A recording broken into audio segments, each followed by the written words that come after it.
Welcome. I'm Father Soney Sebastian, SVD, a Divine Word Missionary Priest.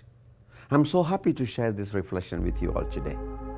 As we accompany Jesus firmly on his way to Jerusalem, we come across this beautiful incident, which is only to be found in the Gospel of Luke.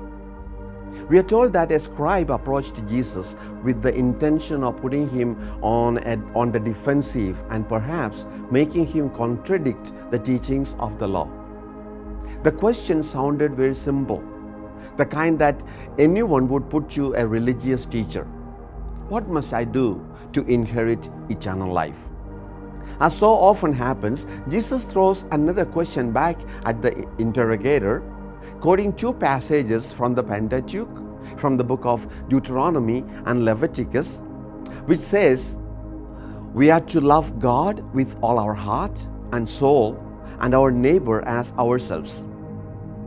Well done, says Jesus. Do that and life is yours. However, the man is not satisfied. Anxious to justify himself, he asks for the meaning of the word neighbor.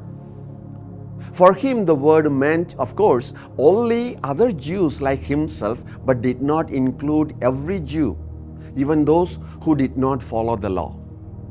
Was he supposed to love them also? The answer Jesus gave must have come as a surprise, not to say a shock, to the Pharisee. And it came in the form of a parable.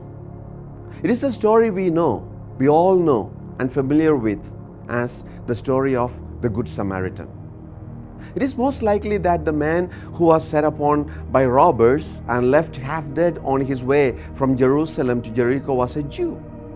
The road from Jerusalem to Jericho was more or less a distance of about 20 miles.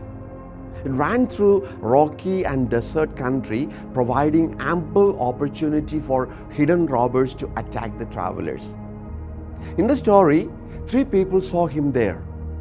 Two of them were religious people expected to be lovers of God and neighbor. Yet both carefully passed by on the other side.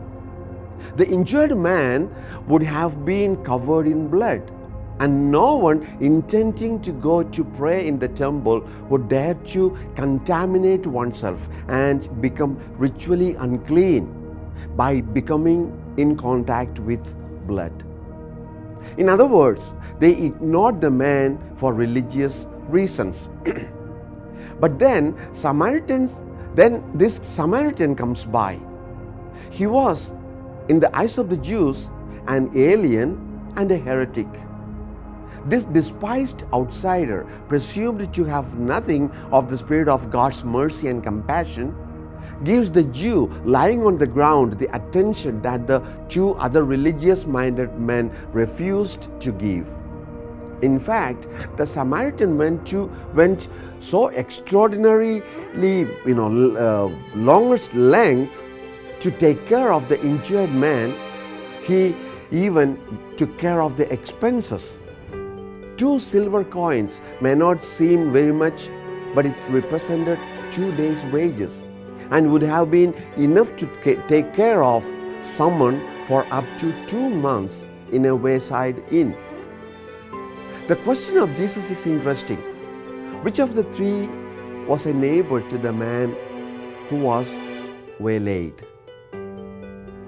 The answer of the scribe is equally interesting. The one who showed compassion towards him.